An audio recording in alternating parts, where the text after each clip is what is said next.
Pociškės pušis. Nu, šitas storesnė, ne?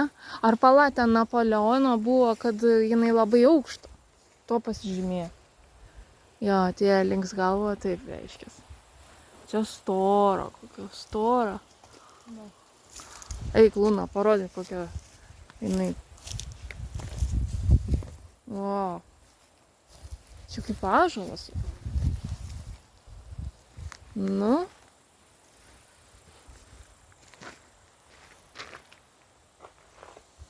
O, graži.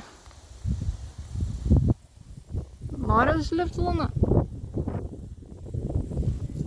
Ne. Va, tai 3,5 metro beveik apimtis. Jeigu taip aplinkui imant, o aukštis 15 metrų. Ir čia saugoma, matai? Nu gerai, o čia visa istorija. Reikės paskaityti.